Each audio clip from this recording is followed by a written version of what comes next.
Now, the Druid. So, the Druid is a healer.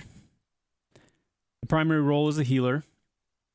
And what I've been working to do, as I've been working on the Druid, is get kind of the vision for how I want this class not only to, like, their unique aspects of them. Yeah, I'll circle around. You guys can see a little better. Little Druid here, little halfling Druid. I want them to be unique, just like the goal with all of our classes is to make them unique, make them distinct, to give them opportunities for a little bit of a different play style.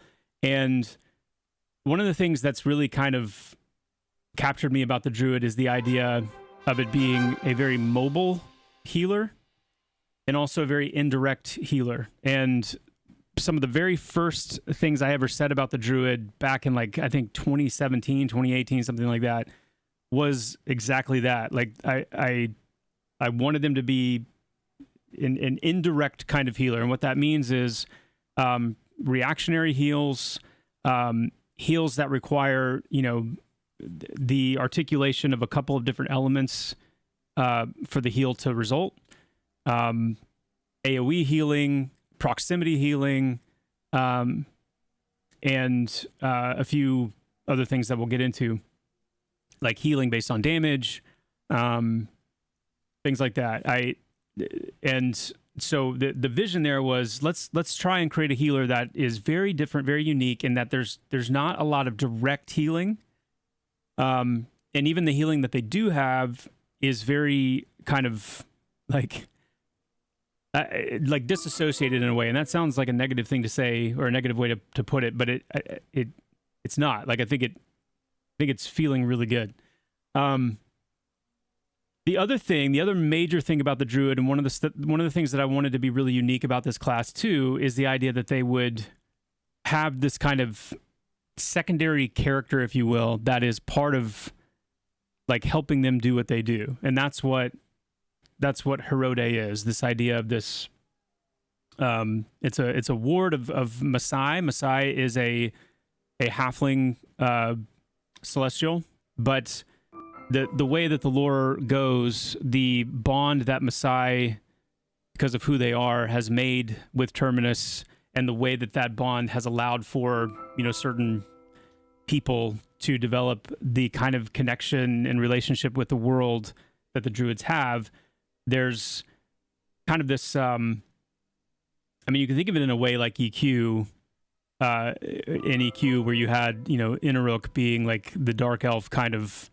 every dark elf in a way was kind of like associated with Inaruk. It's kind of a weird analogy because Messiah is not evil at all. And the halflings weren't cruelly created by Messiah. I'm sorry, the Druids weren't cruelly created by Messiah or anything like that. But it's just a point to say, whether you're a human or a halfling or an elf or an ogre, there's this connection with Messiah as like the kind of druidic celestial that kind of makes all this work and kind of holds all this together. And so Herode is the name of this manifestation of Messiah that's meant to be like a companion to the Druid. And we're probably going to do something different for like the ogre, because Messiah is manifests as like this small white fox that I think works really well for the halflings, for the elves, even for the humans. For the ogre, not as much. So, but the reality is Messiah is kind of capable of, taking the forms of lots of different animals. So we'll probably do a bear for the Druid. I think that would be more fitting for them. But that's a little bit of just some very light lore background to say the Druid is very much connected to Messiah as this ward that they interact with to do their role. So a lot of what the Druid does, if you want to boil it down and get like real specific, think of the Druid as in some ways somewhat of a pet-based healer in a way. And I think it'll, like everything, it'll make more sense as we get into it. But that's one of the things I think that makes them also very unique, and it's one of the things that allows for a lot of mobility with the class, because they're able to work with their pet, to move or to position the pet in different places and can play off of that. So yeah, not to mention that, there's a lot of support related abilities that I've been waiting to put into the game because I wanted to introduce them through the Druid. We've got lots of travel based abilities. I'm trying something a little more unique with their invisibility. Druids also are intended to, as a primary healer, they're intended to be able to flex periodically into like a DPS role. That's kind of their intended flex. So we'll look at a little bit of that today, primarily through their Call Lightning ability, which I'm pretty stoked about. I'm trying to think if there's anything else by way of an overview. Yeah. It would be nice if we could use ogres as horses. You know what I mean? So...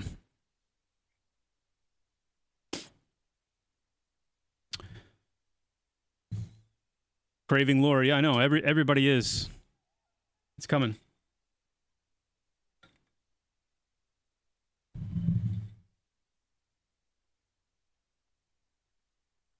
Druid before PvP launch or not? Probably.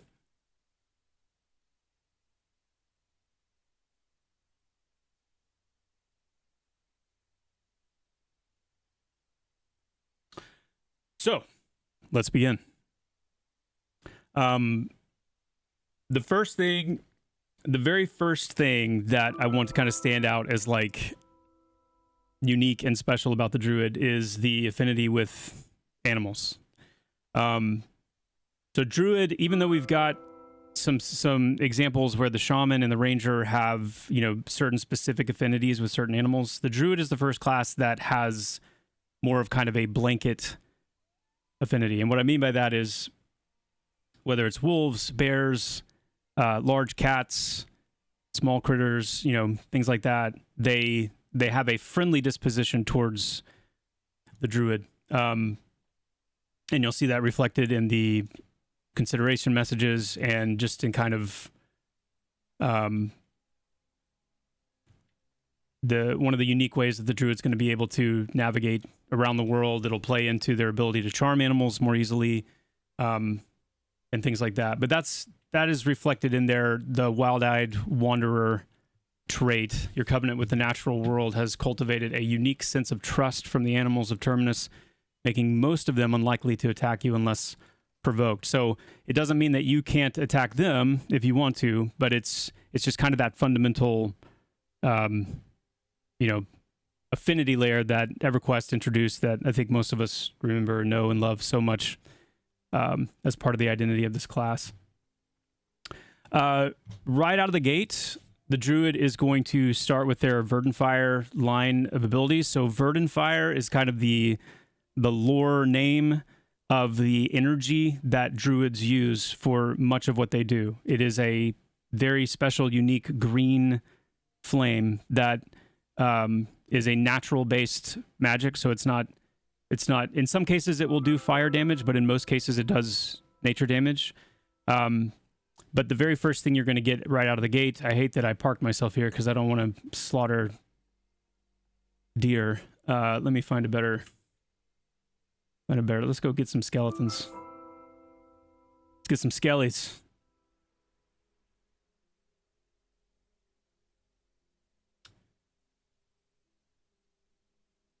But I wanted for the Druid, for that first kind of, your first kind of moments in the world, I wanted to really reinforce that they are more of like an arcane, like caster-based healer. Let me go ahead and get Verden Fire Bolt Dart out here.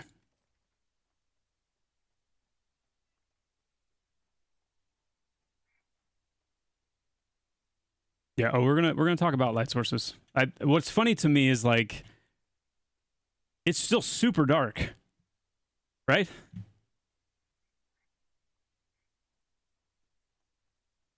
I did. I did. In all fairness, I did go in. It was either yesterday or the day before, and I reduced the power of the torch a little bit, just a little bit, as far as like the amount of light it gives off and how far it casts its light. Just because, I mean, it's the first torch, right? Like, it's the first torch.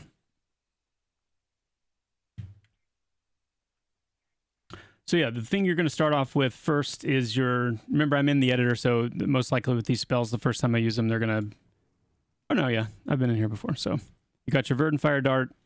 Let me turn the audio back on.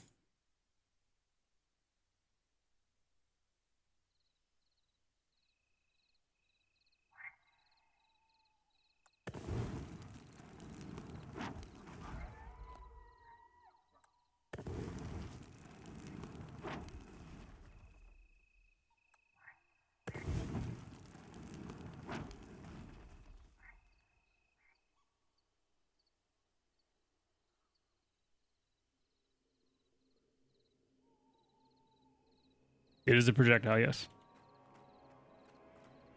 I love how not over the top it is. It is a spell projectile, yes. Yes, we've been working on the projectiles in the new visual effects system, and they're looking pretty hot. They're looking pretty hot now. So we need to start getting some of those back in, especially for our wizzies. Not that wizards have been wanting for cool spell effects or anything. All right. Now, again, some of these level ranges are subject to change, so bear that in mind. At level 2, you're going to get Verden Fire Seed. This is one of the most critical staple parts of your healing kit as a druid, okay? What it does, Verden Fire Seed, cast it on yourself, cast it on, the target, and it does two things. First, it puts a absorption shield, basically a protection, a shield of protection around them, absorbing incoming damage up to a certain point. When that shield breaks, or when the shield falls off, then it heals the target for a flat amount. So, again, if I'm going to go ahead and cast it on myself. It's an instant cast. It gives me immediately, an amount of shielding, protecting me. And then as soon as it runs out, it's going to bloom and heal me for a flat amount of damage. Now, what we will probably do through Mastery, again, another one of those Mastery opportunities, is build in on top of the flat amount it heals an amount of healing that actually comes from the amount that's absorbed while the shield's active. So a certain percentage of the damage that's absorbed would then be added onto that flat amount. But this is your bread and butter.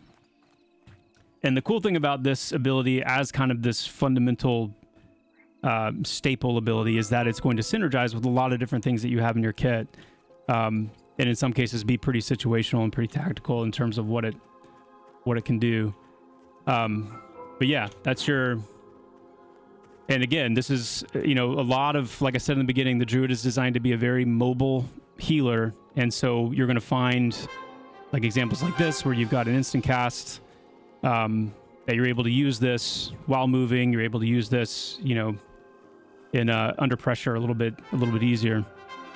You'll also notice that it has this dominant growth debuff, and that's very similar to like the weakened soul debuff. It's just there to keep you from receiving a Verden Fire Seed again for, while that's active.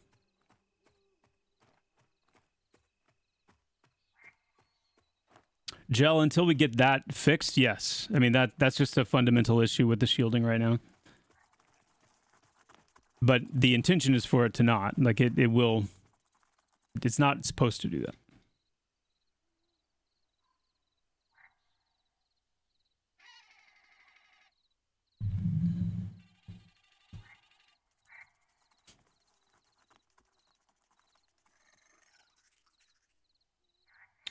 All right. Next, we've got the beginning of this line, the Oaken Regeneration, or basically your regeneration line.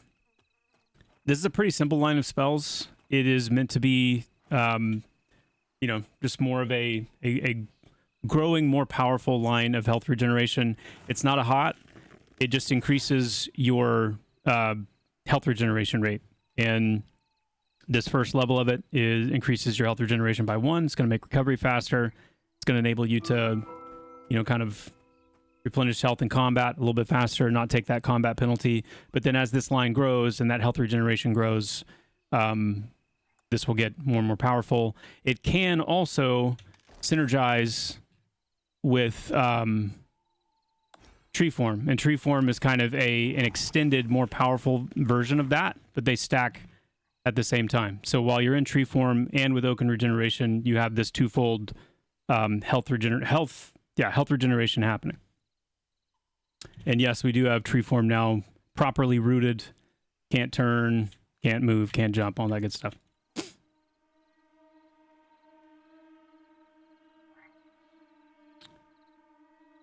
Yeah.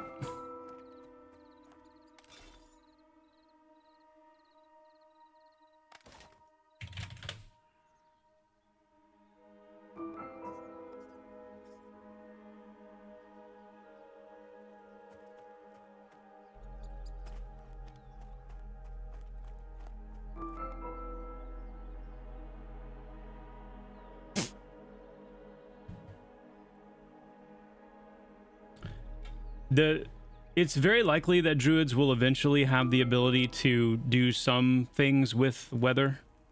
How far that's going to go, how that plays in, things like that, that's kind of still figuring that out a little bit. How we want the mechanics of that to work. We don't want it to be, I don't like the idea of druids like running through a zone, making it rain and then leaving and just trolling and such.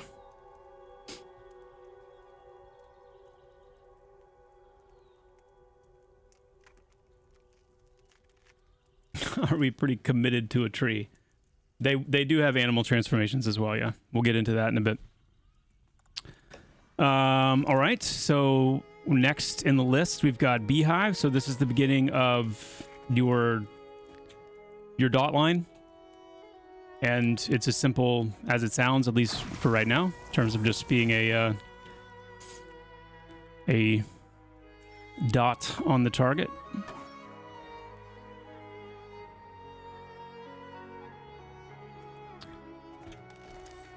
But that is an ability line, so that will have upgrades to it and continue to get stronger as you level up. And so we got Creeper's Grip. So this is another one of your... Turn the music down just a bit. This is another one of your healing abilities.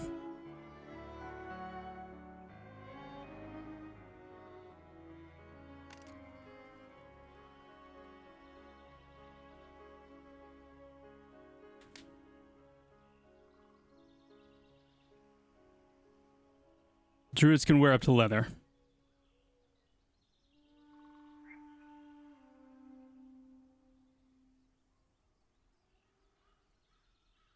Love beans on Druid mana regen. Will they be active like clerics and engage in combat, or passive like shaman and just sit around for regen? They're not intended to be like up close and personal. But I do have a couple of ideas in mind for their mana regeneration. When we get to talking about Herode a little bit, we'll go over that. All right, so Creeper's Grip. So this again is part of your ability, your healing arsenal. So go ahead and just lower my health here for a second. But when I cast Creeper's Grip on a target, that means while it's active, everyone that's beating on that target is going to get some health back every time they deal damage. So this is kind of a way for you to keep kind of a steady group drip of healing going on. It'll be, a pretty staple thing that you apply to targets as the group engages. It is a way for you as well, get quick little drive-by hits of health back. And of course, the more you boost that, the, thicker those hits become. But it's just a nice way to Get some health back. That's Creeper's Grip. That's a line as well, so that will improve as you get higher level.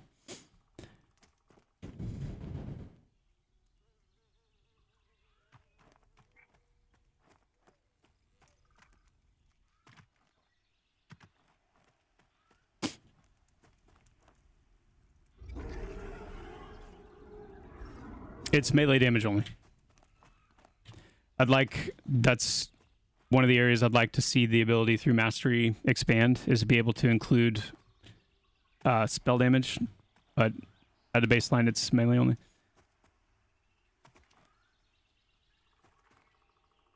Next, we've got Mantle of Leaves.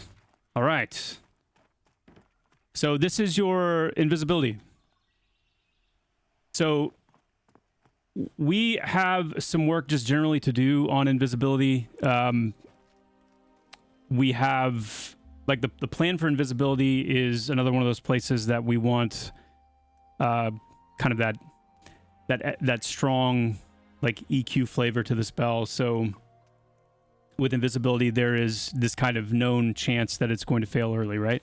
And that was kind of some of the give and take of using invisibility and EQ, was that risk that you would be, right at the wrong place at the wrong time, and invis starts to fade, and you're frantically looking, for a way to get out of, to get away and wait for it to drop, find a place to recast it, things like that. So that needs to get in play and be working a little bit better, because I'd like to make invisibility better and more useful. But at the same time, I'm looking for those ways of creating some flavor and a little bit of differentiation between them. So for the Druid, the invisibility spell, let me turn off GM. Set level 8. Okay, good. Just wanted to make sure I was good and attackable. So as I'm coming into this area where clearly there's a lot of things that would attack me, I'm going to aggro on. Nope. I think I'm okay right here. Oh. And go ahead and use this. So my invisibility now is engaged. It just wore off. Hold on. Oh, I know why I did. Did you see what happened to my mana?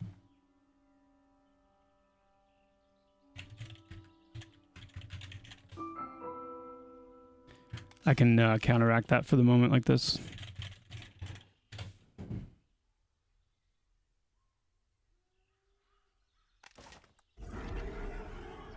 Aggro on.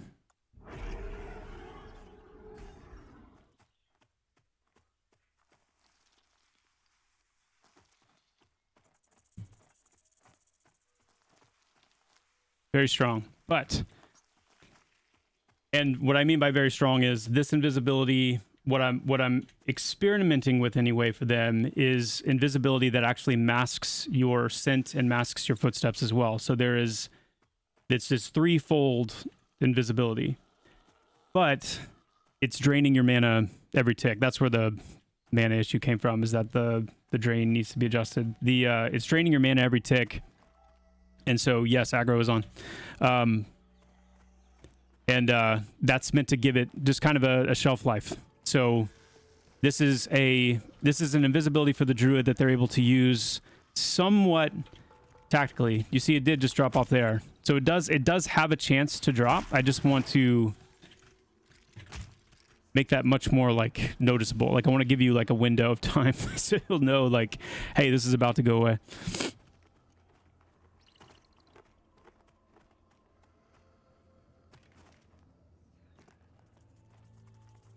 Yes, this is a Druid.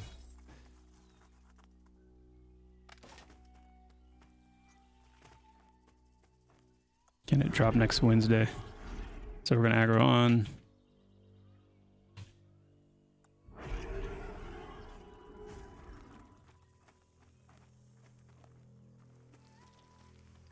I'll drop in biz.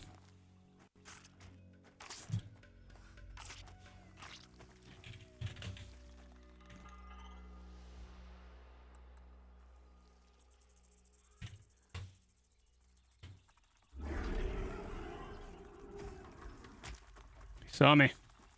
I also need to add the condition where if you take damage, it'll get knocked off. But that's Mantle of Leaves. It is a strong invisibility spell. It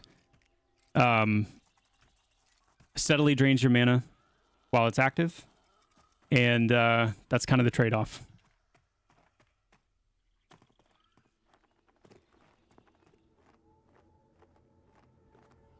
It is wait, what? Yes, casting will break the invis. Hey, what's up, the Real Vicious? Good to see you.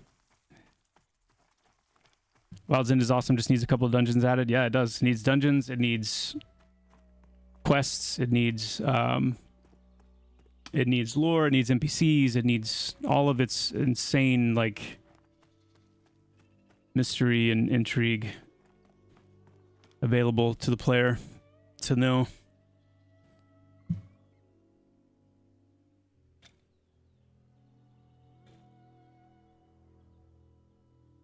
Yep, taking a first look at the Druid here.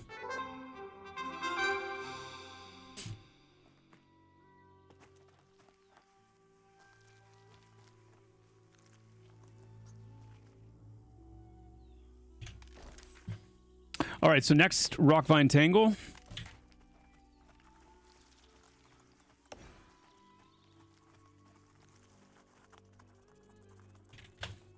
I go back on. So this is your... Somebody chase something to chase me here. This is a snare. This is a snare that's actually a snare and a dot. And you resist it.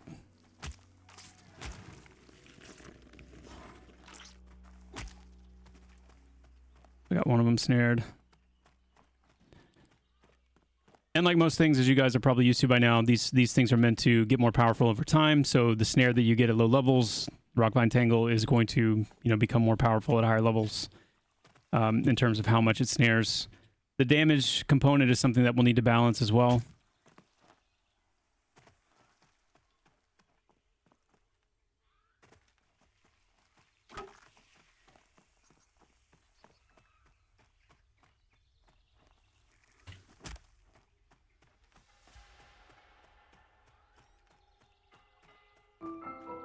Yeah, thinking about it.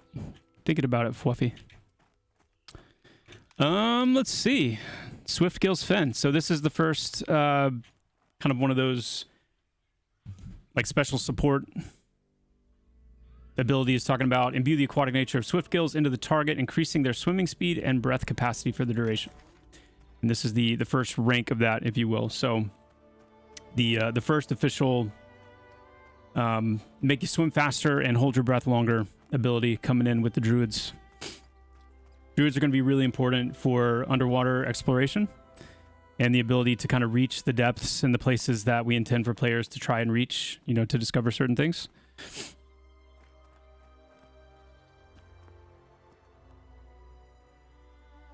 Yeah. Yes, indeed.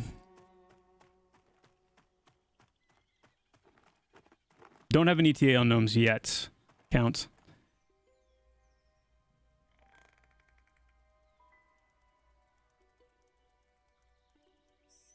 Yeah. There will definitely be enduring breath-like items. We're going to be really slow to add, like, true water breathing, like full water breathing. Not saying that you won't, be able to get to that point eventually, but we're going to be pretty slow to, like, introduce that.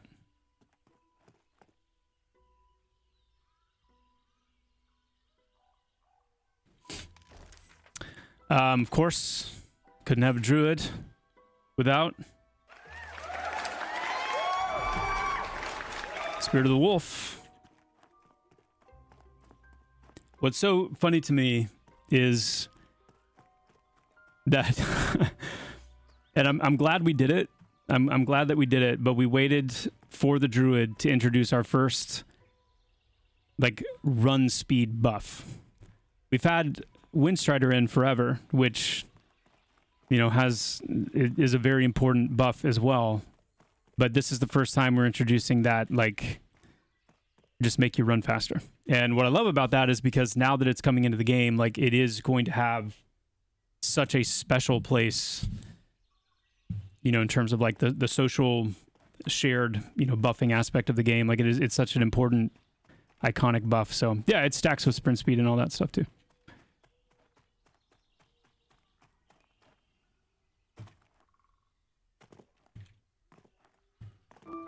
Shaman will probably get a version of it later.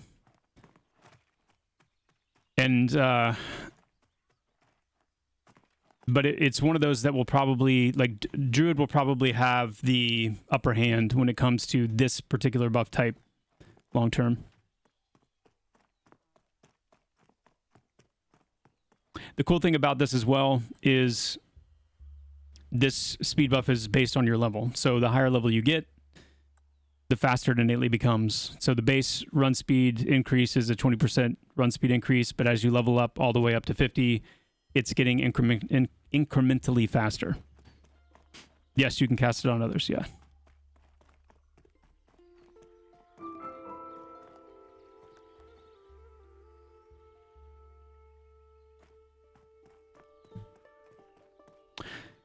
Is it weird to see so many people are hyped for Druid over Cleric and Shaman? Is it just, oh, new shiny or something more? Well, I think it's a couple of things. I mean, it's... people have waited a long time for this class. There's been people that have waited a long time. And so there's a lot of buildup of, like, waiting for and looking forward to this class. So that's part of it. Yeah, it's also new shiny. Bringing the Druid out is allowing, for the first time, everyone to see, like, okay, how do the three healers kind of live together? Like, where are their gaps and overlaps going to be? So I think that's part of the interest as well. So I think I think there's several different things going on.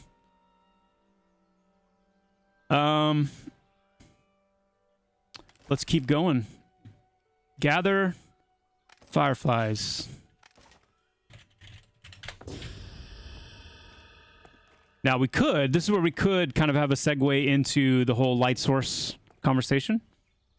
But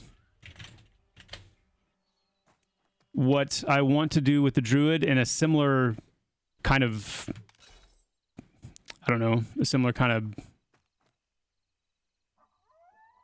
vein as the Ranger. I think there's a shape-shifting bug, actually. See that? How it's like it's still reading the light source as being equipped. That's interesting. A similar vein as the Ranger with their... Well, I'll say this after I show you. So, gather fireflies. You click it, you get a ground target, and then wherever you click again, that's where the fireflies form, and you actually create like a little pocket of fireflies where you click, and then that acts as a light source in that area for a good while. You can see the skeleton now becoming visible because of the light source.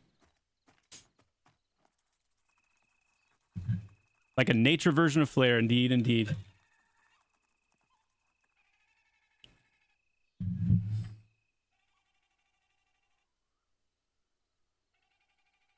No, make lull work the same way. Yeah, just dropping like ground targeted lull bombs. Instant cast. Yeah, Rabe, it is for now. Like, it is at the moment. That is working as intended at the moment. It's something that we're paying attention to. Oop, there he goes. So yeah, it's just a really nice flavor ability for the Druid, but it's also, you know, very much part of their, it's an important utility as well. I can see what's over there.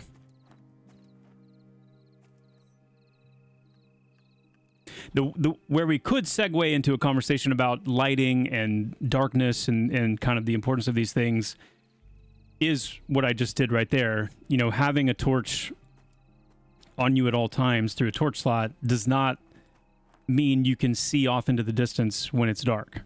And that's where a lot of these other abilities come into play, by either increasing the base light that you have. So a ranger that has a torch in the torch slot, but also has bright fire sap on their weapon, you're looking at a even brighter, larger kind of cone of radius of effect. So that's one kind of avenue to have that discussion, but I think things like this also demonstrate that there's several other ways to interplay with our darkness mechanics that still really matter.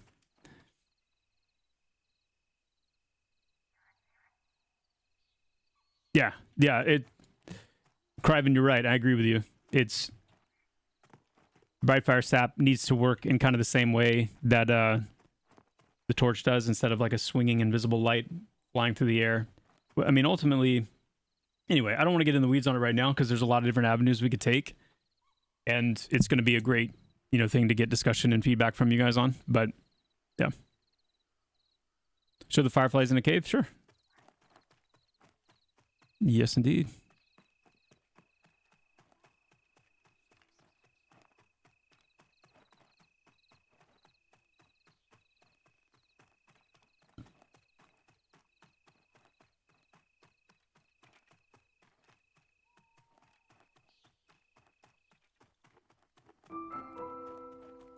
Yeah, I mean, the other side of the torch conversation is like, I know I hear a lot of people talking about how they, how they liked it and it was meaningful and it made you make decisions and things like that. And I get that. I do.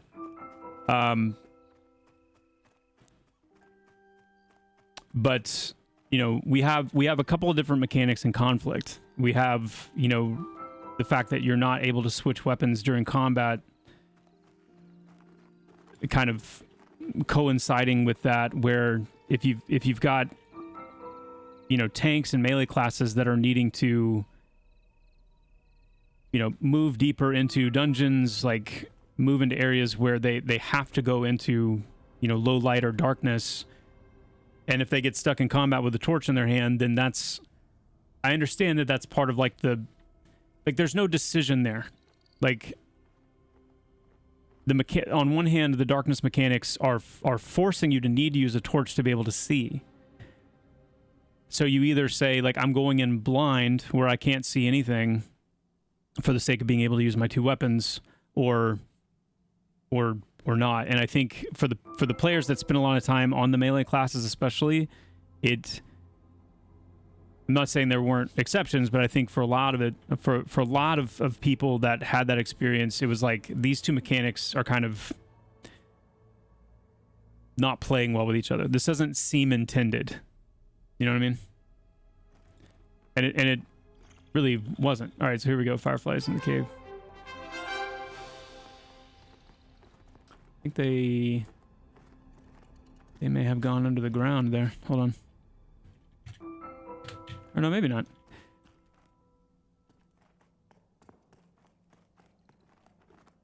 This is, what I think is going on here actually is the same issue we had with Flare, where the lighting volumes we use in the caves are like more intense. And I think I might have to change some of the lighting settings on this to really have it work like we want. But I think this first one just ended up under the ground.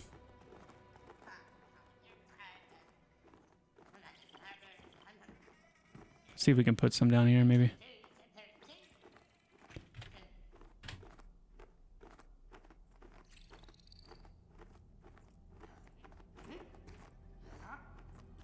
Yeah, it seems like in some places it's actually spawning in under the terrain.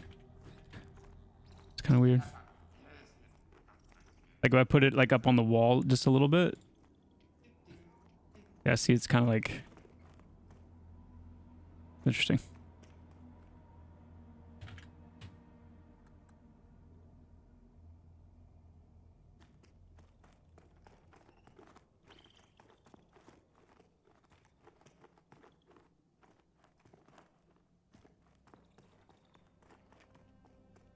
Try it on one of these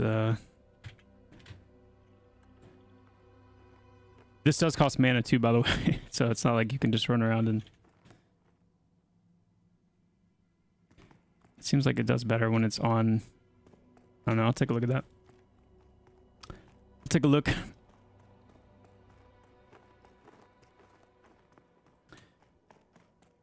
All right. So let's see. Can you get the reset cooldown command? Yeah. I don't see any issue with that.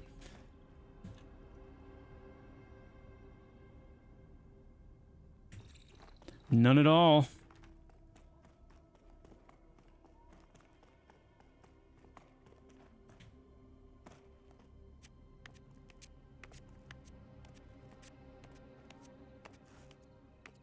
Yeah, that's something we can experiment with.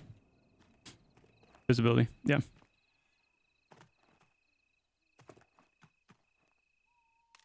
Okay. So gather fireflies. All right, it's time.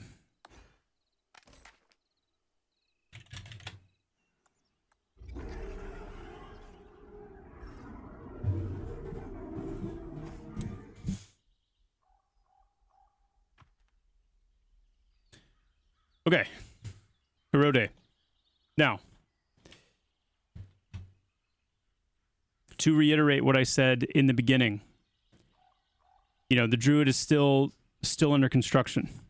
There are some things with the way Herode is meant to work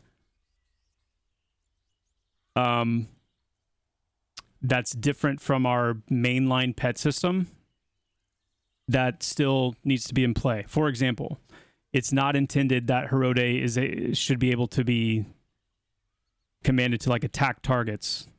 Herode is meant to be kind of an extension of yourself in some ways, able to put certain effects onto NPCs, but is not meant to like attack NPCs or be attacked by NPCs or be killed by AEs or stunned or anything like that. So think of Herode as kind of a visual extension of your character. What is the case, though, with Herode is that she will have, like other pets, you won't be able to equip anything at all. We'll get this window updated, you know, for the different pets and all that still, but you won't be able to equip anything. You won't be able to put weapons in her hands or like any gear or anything like that. But you are meant to still come in here and pull from her abilities and basically slot out which abilities you want active. So like in this case, since I'm not grouping, I'm going to take Herode's Gaze off and put the Fine Woven Lasso on there instead. And you're meant to be able to go in and kind of move around and switch around their abilities like that, just like you guys are used to. The first ability that we're going to look at with Herode is again, kind of the basic bread and butter healing mechanism. So again, this is a pet healing class. You are going to be doing, you know, quite a bit of healing through Herode as just as much as you are yourself. And the first one is just it is your direct heal. Your direct heal is through Herode. And it looks a little something like this.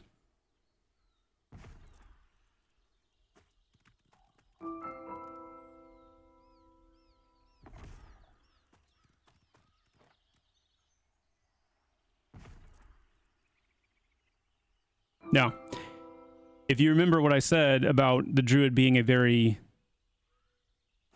mobile class, that means you can do this.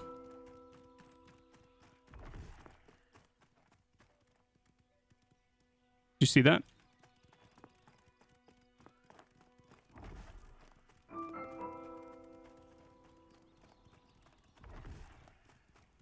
So the goal with that, again, is that it would feel like an extension of your character, but also like it's this supernatural manifestation of a being, meaning they're not bound to some of these physical restrictions like we are. If I want to cast a spell, I need to stop, concentrate, and cast. But for Herode, I can be very active, essentially completely independent of the pet, and still be able to heal and things like that. the other cool thing about that also is if I want to park Herode here, go check something out over here, I can use her lasso to pull me right back. If I was in range, sorry. And you can do that with other players as well. So that's really helpful when, for example, you want to, like when we talk about the Verden fire tree here in a second, when you place this tree and you want to be able to move a target closer into the tree or to the tree, then you can do that with your group members the same way that you would do it with yourself.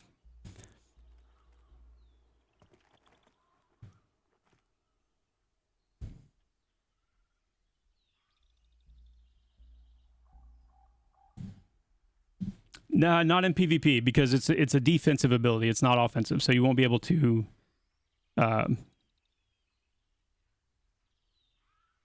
If I get stunned mid Herode heal, it wouldn't affect the heal at all.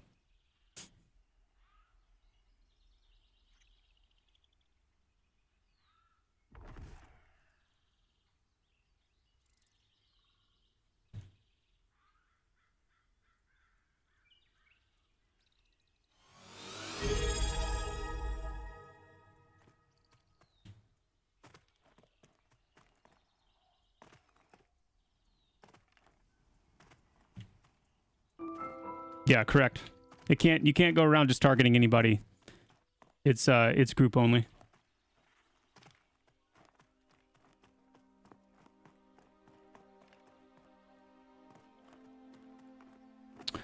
Non-interrupt. No, not a non. Well, that heal. It's not. You know, Herode has that single direct target heal. So that heal is non-interruptible, at least right now. I mean, remember too, like, you know, developing a video game, balancing a video game is like landing a plane. Like, you don't just, like, it's not a straight shot every moment of the way. You're constantly readjusting. You're constantly, you know, making sure that you're, you know, in line and landing like you mean to. So it is likely that, you know, just about everything to do with numbers, everything to do with, you know, potential mechanics, it has to go through a gauntlet of like implementation, testing it, feedback, all that stuff. So, but I think, you know, as long as there's constraints in terms of like, you're not sitting there literally accessing your full healing kit through Herode, you have a couple of specific abilities, then I think we're fine, especially when you have the limited access, the limited action set for them anyway. What changed? I mean, I always wanted Herode in the design. It was more of a question of, did I feel like I could get something close to and as compelling as I wanted for the Druid with Herode, with our current tools, knowing, you know, how many different things are going on right now, and how I don't have, I mean, the kind of stuff that we could, if we had a couple more programmers that were just dedicated fully day and night to my whim, then the kind of things that we would have going on would be amazing. But, you know, it's working within the timing constraints, wanting to be able to get a Druid in, it's, but I was able to get it to a point and massage it to a point where I was like, okay, like this is enough. This is enough. It feels compelling enough. I think we're going to keep it. Even though my plan always was to eventually bring it back. Robert, no, we've decided to move away from the experience gain and loss in the PvP stuff, at least for now.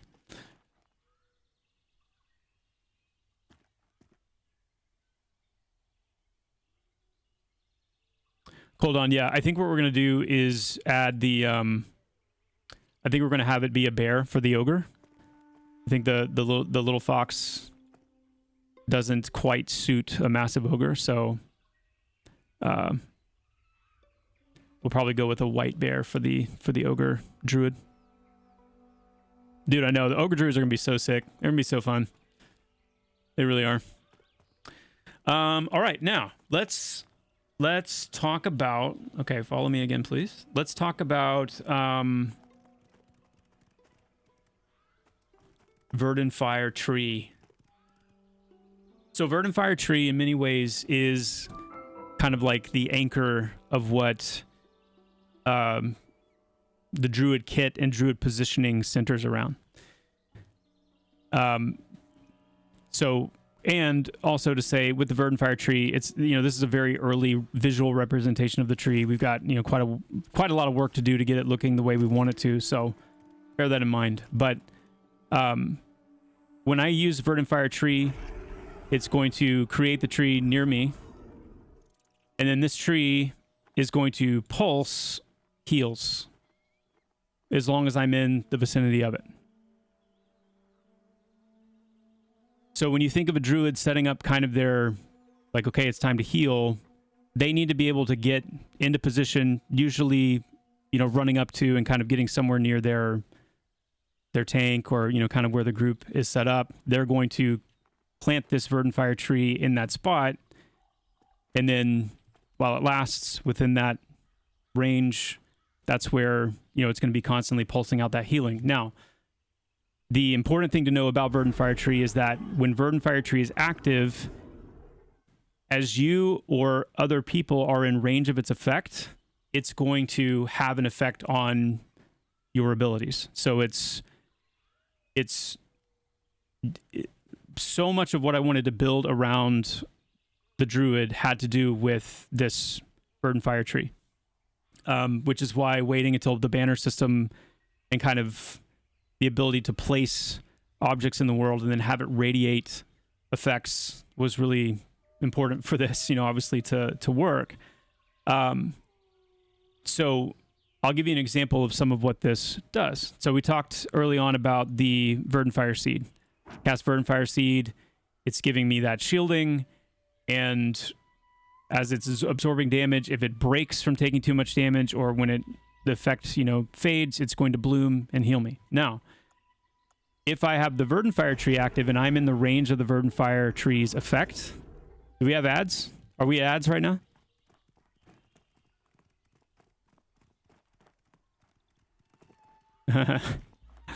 Oh, goodness. Ads, no! Please!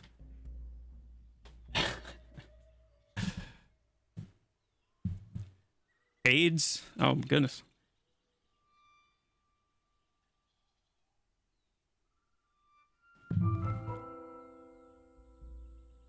Yes, the Ranger will be getting more Druid-like abilities, more nature-like spells, yeah.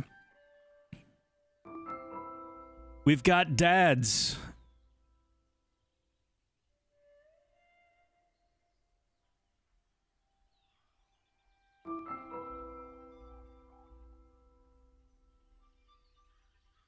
We've got dads.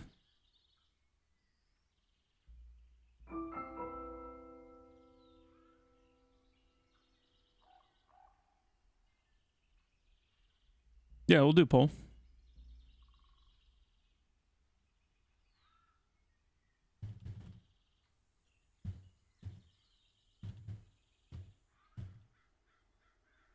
The thing about the poll, though, is it's like you're probably going to get a lot of people that say yes because they just want to try it out and see what it's like. So I'm going to say, are you planning to main a Druid when they release? So if you're planning to just hop on and try it out and just see what it's like, don't say yes. If you're planning to make this your primary character when it releases, say yes.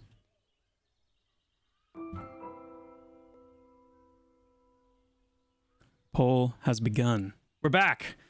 We're back. Chat, I just put a poll in the chat. Are you planning to main a Druid when the Druid releases?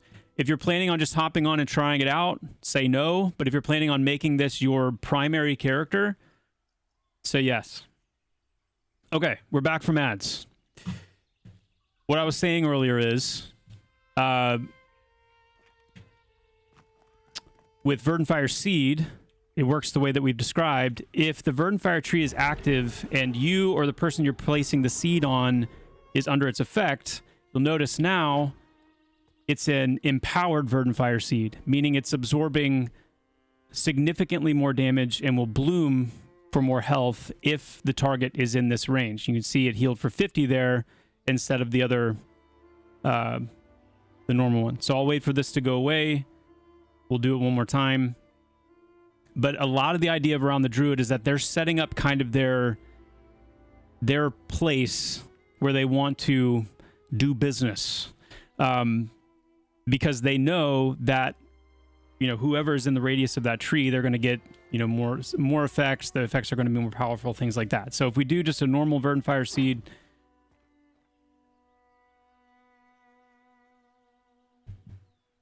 no, it is not only outdoors.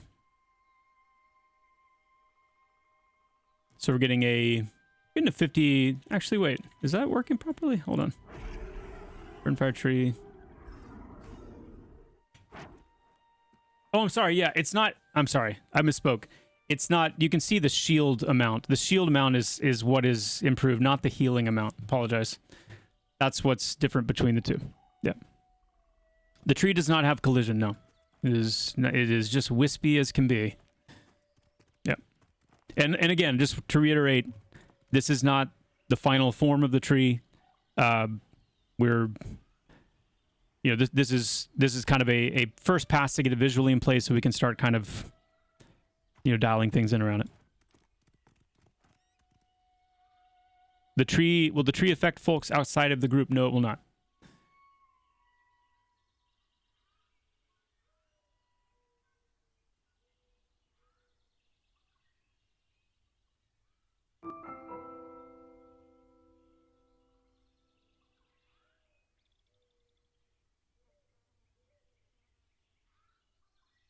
The ward is permanent. The ward, so the name of the ward is Herode, but I'm sure people probably just call it the Fox or the ward or something like that, which is totally fine because that's what it is.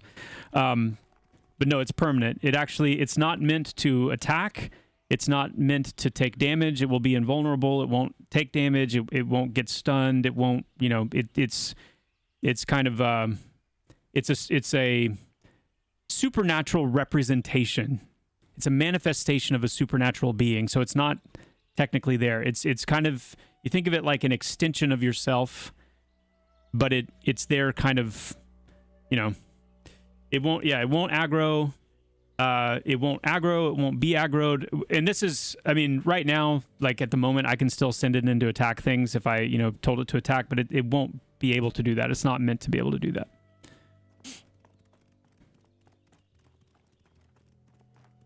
Bard is not being worked on till later. Yeah. No, nothing about the costs or anything like that is final right now. No. Now, let's talk a little bit about, we talked about the heal that Herode has that, you know, is able to be done while moving, which is a really unique aspect of the Druid. And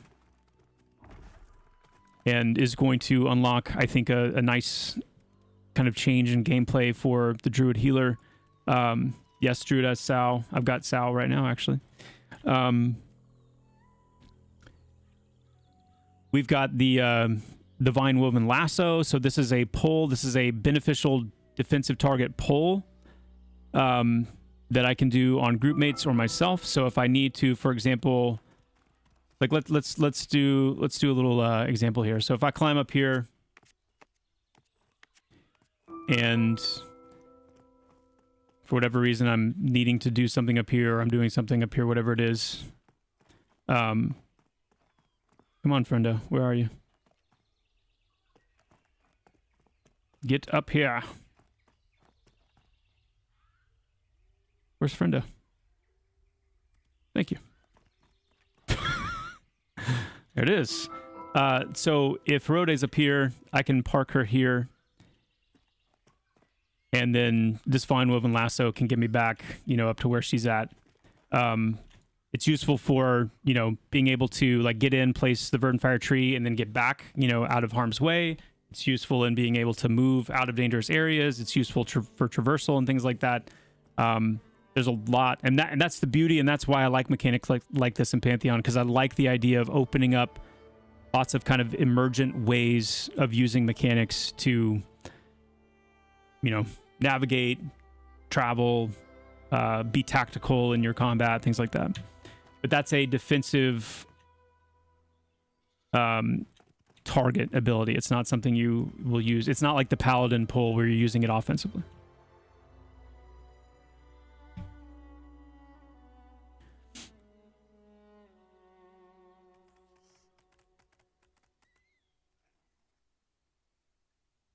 Zay, it's both. Like they'll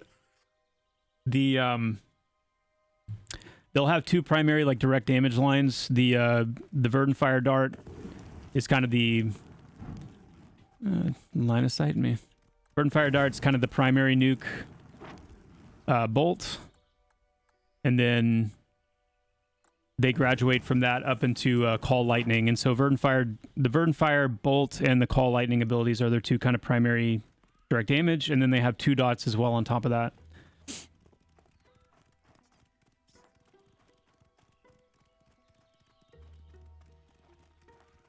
No, you cannot. You will not be able to pull rooted group members. No.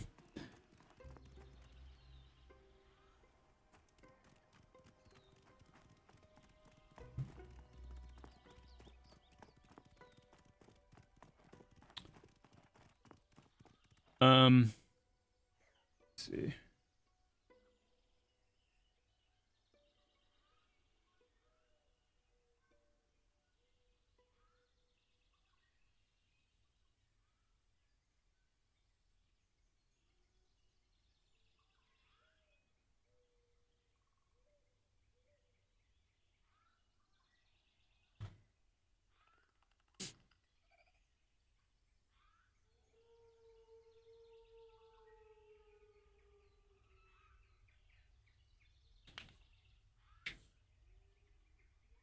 Tree, seed, dog, or the heals. Well, those are 3 of the heals. You also have the vine grip, where when you place it on an NPC, then you've got healing from dealing damage to that target. Physical damage through mastery, that'll most likely evolve into all forms of damage, physical and spell damage.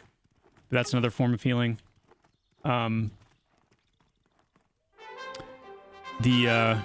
Did I see one of the DDs has a silence effect? It's not one of the dots. They have a line called like Gust of Wind, basically, which is a spell interrupt. Like it's not a silence, it's an interrupt, so it'll put abilities on their cooldown.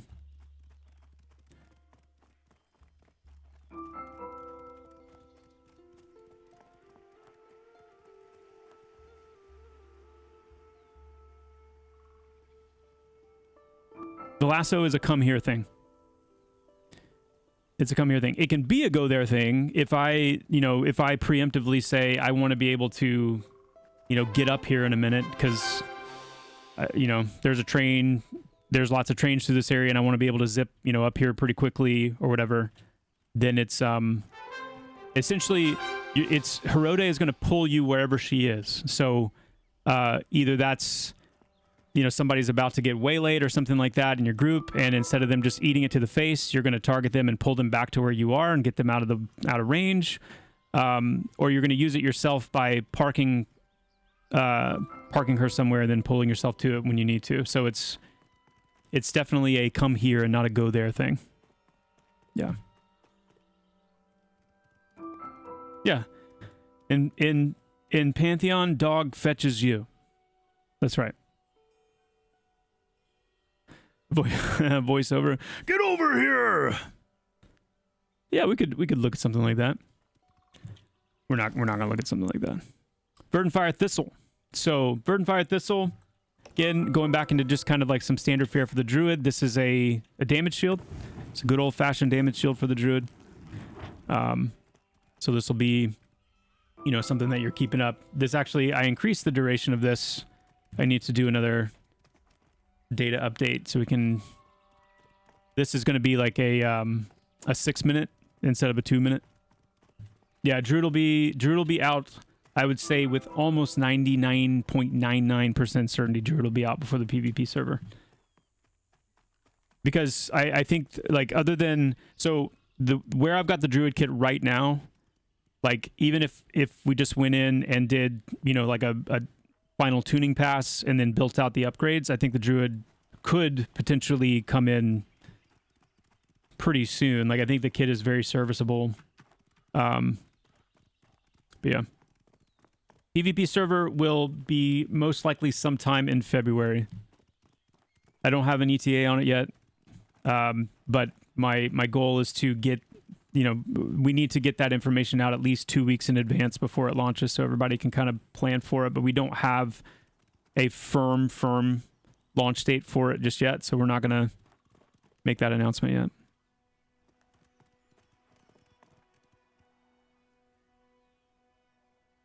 I am less confident that we're going to have auto stacking in time for the PvP server, unfortunately.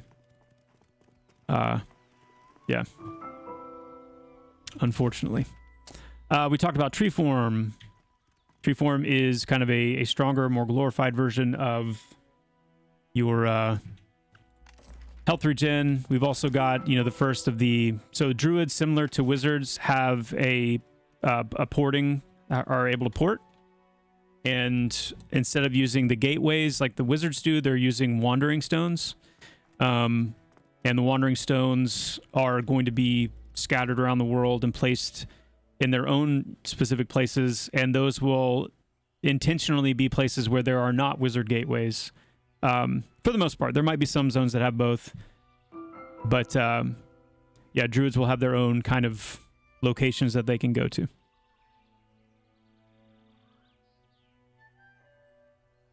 And I'm excited about the whole system behind that, because the goal there is to have Druids eventually, like there'll be some locations that are easier to get and unlock, and then some that are like really hard, like some that are really hard. They, you know, some that will be quest unlocked basically. If you want to get that spell to be able to port there, it'll be really difficult to do. So there'll be a spectrum of rarity.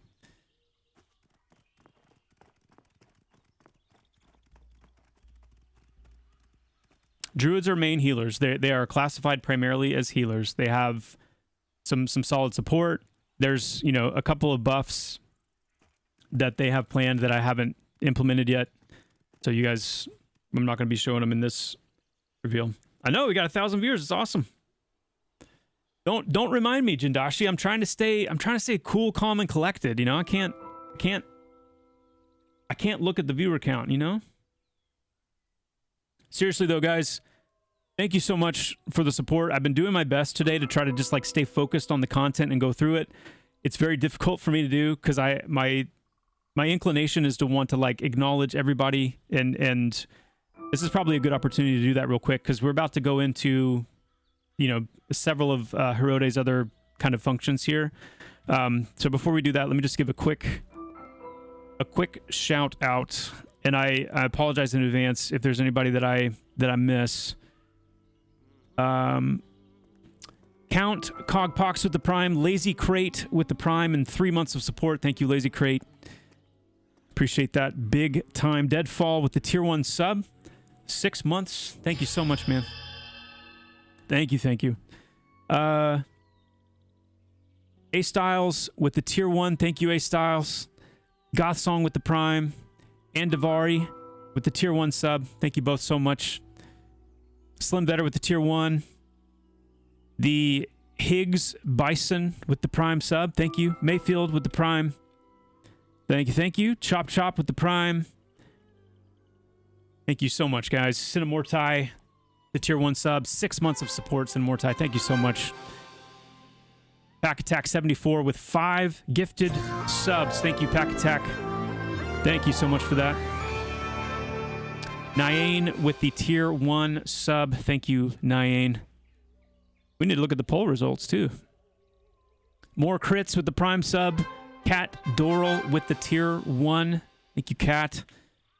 Rozzy 15 and Tuptane with the Prime subs. Thank you both.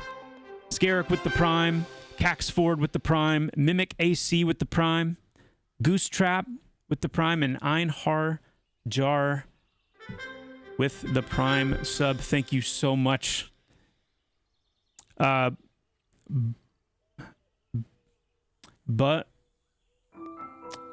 man, guys, I don't do well with like reading numbers as letters. I'm sorry. It's just not a skill that I've learned. Bugbear, I think is what that says. Bugbear with the Prime. Thank you so much. CSI Full with the Prime. Yo, Ugly Smurf with the 50 gifted subs. My goodness. Ugly Smurf. Thank you so much. Wow. That's huge. That is huge. Thank you so much, my friend. I appreciate that. Wow. Wow. That's awesome. That is some serious ad blasting. That is so cool to see. Thank you. Thank you. Thank you. Jago with the Prime. Thank you so much for the Prime sub. Secret Agent with the Prime as well. Grimnor with the tier 1, 3 months. Thank you so much, Grimnor. And Laufia with the Prime. Guys, thank you. Goodness gracious. Whew. If I still had like a falsetto voice and I could like get high pitched, I would go woo, and it would be really high pitched and it'd be great. But I can't, so it's the best I can do. Horace Grant with the Prime. Thank you for the 3 months of support, Horace. Did I PvP? Yes, I did. Every WoW server I played on in all the years I played WoW was always on PvP servers. I played on Sullen Zek and EQ as my longest standing character, longest kind of like career on a specific server. Neutral team for life.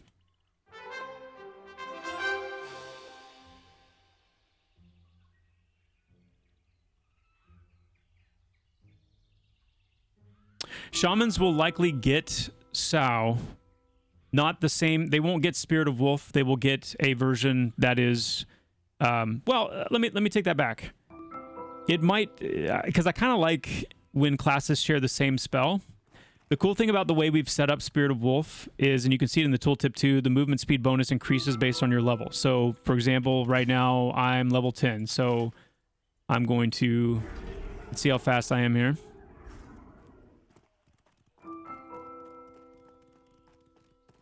Okay, now I'm going to set my level to 50. Apologize for your ears. Here's level 50 speed.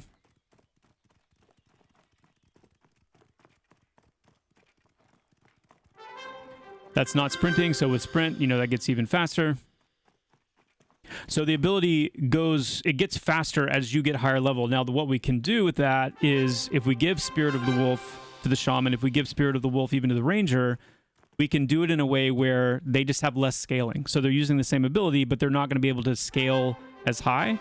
And then we can make it to where the Druid's Spirit of the Wolf will overwrite the other versions, because it is, in that sense, the most powerful. And I think it's important, especially with all the things that Shaman can do and do well, it's important that the Druid has something that it can do well.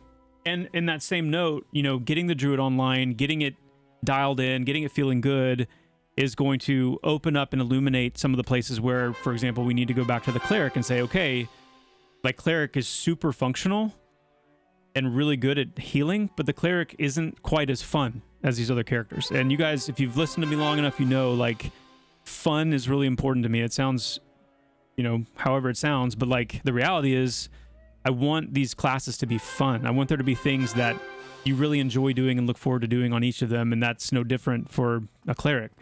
Now, the difference with Clerics is I think we can lean into more of what they're already kind of leaning into anyway, which is some of that Battle Cleric vibe, and give them a couple of cool things that they can do like that, because, no one who plays a Cleric is expecting them to be able to port or, have all these like naturalistic type buffs or anything like that, but they're supporting them. They're expecting them to be very strong healers, very clean in their role execution. And then because of their plate mail, because of the weapons they can use, the idea of being able to wade into battle as a Cleric, I think would be really fun and something we can do a better job of kind of accentuating. So anyway, yeah.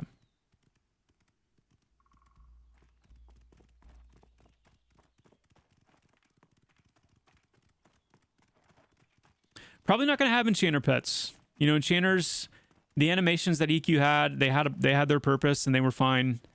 I don't think we're going to do that. I think we're going to let enchanters kind of stand on the kit that they have now, which, there's still a few abilities that we want to add to that and plan to, but the charming of the enchanter is going to be a big part of what that whole kind of like play style for them. And because when you charm NPCs, you have access to some of their abilities, and when you're able to get eventually dire charm, where you're able to like permanently charm something with the right reagents and some luck, then, and when I say permanently charm, I don't mean like truly permanently charm. I mean like, you know, the NPC will, if you zone, if you log out, if, you know, whatever, if the NPC dies, things like that, it'll be gone. It doesn't become like a permanently accessible pet. But I'm just saying, if you are really planning on being somewhere for a while and you want a really powerful pet and you don't want to worry about breaks at the very highest levels, and guys, this is when we talk about, the question comes up a lot, hey, is Pantheon going to have epic weapons like EQ did? Are there going to be these like epic quests that you do for these like really class defining, character defining weapons? The answer is yes, but the same is true for abilities as well. Epic spells will be another form of high tier progression that classes go for. Dire Charm is a perfect example of an epic enchanter spell, something that very few enchanters will have. At least, you know, it'll take time for more and more enchanters to be able to get them, because we plan for them to be on that same level of like, is very freaking hard to get. So yeah, that'll be a big part of the enchanter play style. Okay, let's talk about a few more things here. Now, this is this stuff that we're about to get into now. Oh, and I didn't. There's two more abilities we need to look at, actually. We need to look at. Some of you have already seen Wolf Form, though. Oops. Wolf Form and Call Lightning. So, one of my favorite things about the Druid is their lightning spell. And it's I mean, it's interesting that a storm rolled in right now, but the goal eventually, once we have like programming support for, and maybe we already do, like if Steve, if you're listening, you can correct me on this or whatever, but I don't know if we currently have a way of your character or an ability knowing if it's storming or not. I don't think we have that functionality in the same way that we don't yet have like your character knows whether they're indoors or outdoors yet, to add some of that kind of some of that level of detail on the abilities. But anyway, what I'm trying to get to is, if it's storming, your Call Lightning will be that much more powerful. So if we had that working in this situation, I could show off like, you know, that in play. But that is the plan. The other cool thing about Call Lightning is it's one of our it has like kind of some built-in synergy to it. So if the target is drenched, then you're going to get a guaranteed crit on your Call Lightning, and that'll have an internal cooldown to it. You won't be able to do that like every single time, but yeah. So Call Lightning. Wish I wasn't. Let me go find some bandits to do this on, so we're not feel bad. These are my friends. See, they're glad to see me. They're glad to see me, chat. I don't want to strike him down.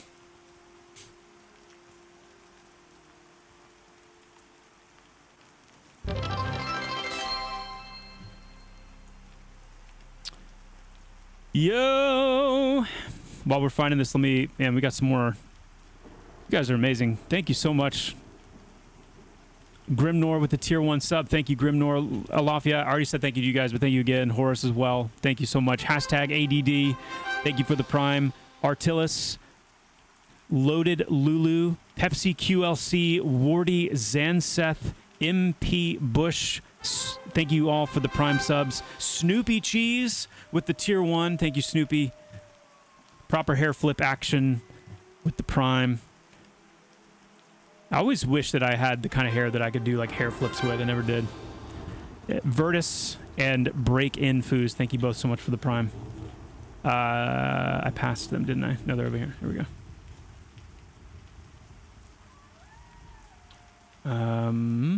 Oh yeah, wolf form. You guys want to see wolf form, right?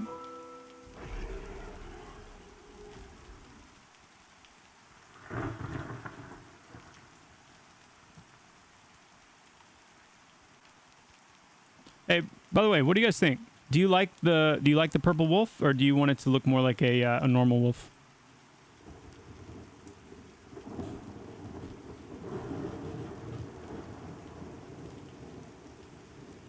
You want it to look like both?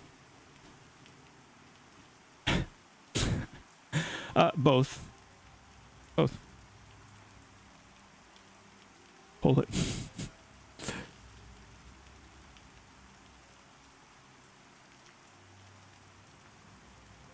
It would be kind of cool to be able to customize it somewhat, you know, like where you could choose, because we're gonna have lots of different like wolf colors and types to pull from. It'd also be cool to have it racially based potentially, like different races have different, like the halflings could have this like purple wolf, and then humans could be like more of the normal gray. Ogres could be like the black, like dark furred wolves, and then like the elves could be like the red wolves or something like that. That'd be kind of cool. Maybe that's what we'll do, chat. Let me actually make a note of that so I don't forget.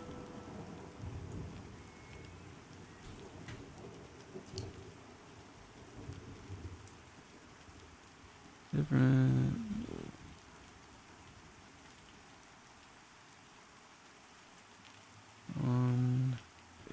Okay. Sweet.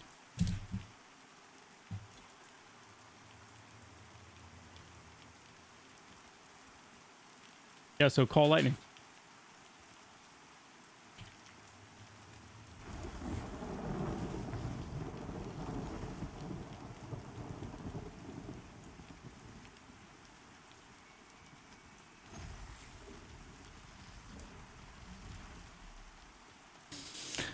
They did. Smote down.